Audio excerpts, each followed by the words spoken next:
से मांग है कि इन्होंने जो 4 लेबर कोड बनाए हैं उनको तुरंत प्रभाव से वापस लें और स्मार्ट मीटर जो लगा रही है सरकार इसको तुरंत मीटर से बंद करे। और जो जीजी राम नरेगा उसका नाम बदला है, तो मैं तो ये कहता हूँ सरकार को, आप अगर आगे आना चाहते हो और गरीबों और मजदूरों को अगर लाभ देना चाहते हो, जीजी राम साय कर दो, साय मुसलमान का अल्लाह अकबर कर दो, लेकिन उससे कुछ फर्क नहीं पड़ता। इनको अगर देना है तो आप 100 दिन का ही रोजगार काफी है। हमारे को तो 600 रुपये रेट दे दो। नाम बदलने से क्या होता है? नाम बदलने से कुछ नहीं होगा। अगर आपको हक देना है तो आप हक दीजिए। हमारे को नरेगा में दिन बढ़ाने की आवश्यकता नहीं है, हमारी हाजिरी बढ़ाओ।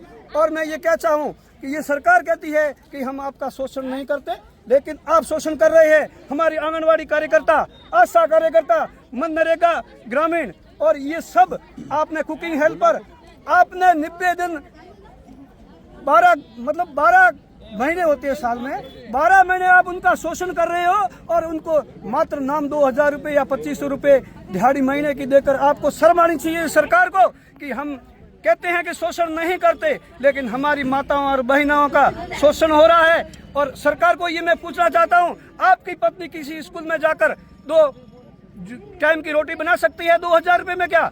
लेकिन हम गरीब लोग हैं, हमारी सुनने वाला नहीं है। और कमठा मजदूर है, जो हमारे ये कमठा के मजदूर है, इनकी शुभ शक्ति योजना मांग कर बंद कर दी है। और मृत्यु क्लेम उसमें एफडीआई 3 साल से नहीं बन रही है। और ये कहना चाहते हैं कि जाते जाते जो सेस कर हमारा आ रहा है उसी से हमारा बजट और हमारी मांगे पूरी होती है। आपकी उसी के ऊपर नजर है। मैं ये सरकार को कहना चाहता हूँ, अगर हमारे सेस कर में केंद्र सरकार ने छेड़छाड़ करके अगर इसमें कुछ आंख डाली तो हमारे से इस जनता से बुरा कोई नहीं होगा। और ये आप सोचते हो कि हिटलर शाही राज कर रहे हो, ये राज कतई हमारे को गूंगी बहरी सरकार है जिसे ऊंचा सुनना पसंद है, जो मजदूरों की, किसानों की, दलितों की, वंचितों की, गांव में बैठे हुए गरीब की आवाज़ सुनना नहीं चाहती, उनको अपनी आवाज़ सुनाने के लिए आए हैं। और ये जो सारे मजदूरों की जो आप दहाड़ देख रहे हो, मैं उम्मीद करता हूं कि ये सरकार जागेगी और इनके हितों में फैसला लेगी। आज के समय तमाम जो मजदूर, किसान और गरीब के लिए जो योजनाएं थी वो सारी योजनाएं बंद कर दी गई हैं। उसमें नए नए नियम डाल के उनको सबको खोखला कर दिया गया है। इसीलिए जो आप जन आक्रोश देख रहे हैं, ये जन आक्रोश इस बात का है कि ये सरकार समझे कि इनको 5 साल इस राजस्थान की जनता ने विश्वास करके राज करने के लिए दिया था, पर ये 2.5 साल पूरे नहीं कर पा रही और बिखर गई है और एक छिन्न भिन्न हो चुकी है।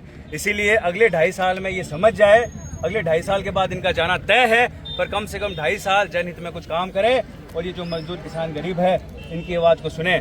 आज गाँव में त्राही त्राही मची हुई है, लोगों के पास में पीने का पानी से लेके मजदूरी तक का जो है लाले पड़े हुए हैं। ये सरकार अगर इस बात को नहीं देखती, समझती है, तो ये बहुत गलत बात है। और खास तौर पे ये जो हमारा बाड़मेर क्षेत्र है, ये बहुत ही विषम परिस्थितियों का क्षेत्र है।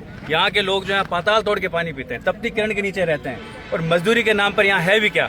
पर इसके बावजूद तमाम तरह के बड़े उद्योग आ गए, सब चीज़ें हो गई, पर गरीब और वंचित आज भी वही हैं। इसीलिए हम सब लोग यहाँ इकट्ठे होकर आए हैं और तमाम हमारे संगठन इकट्ठा होकर आए हैं। अगर ये सरकार इस बात को मान लेती है तो ठीक है, नहीं तो बहुत बड़ा चना। जिला संयोजक भी हूँ सारी यूनियंस का। जो मांगे, मुख्य मांग है हमारी, आज देश में अभी जो हड़ताल चल रही है, इसके अंदर हमारे जो 29 कानून थे, इन्होंने विधेयक लाकर और उन 29 श्रम कानून को बदलकर उन्होंने 4 कानून रखे हैं। और श्रमिकों के एक कुठारा घात है। पूंजीपति सरकार ने ऐसे ऐसे कानून बना दिए जिसका मैं विवरण नहीं दे सकता हूँ। अब 4 कानून से क्या फायदा है? अगर ये 4 कानून, हमारे 29 कानून वापस नहीं लेंगे तो हम देशव्यापी हड़ताल चलेंगे। आज सारी फैक्ट्रियाँ वगैरह सारी भारत के अंदर बंद है। जय हिंद, जय। में से कौन बोलेगा?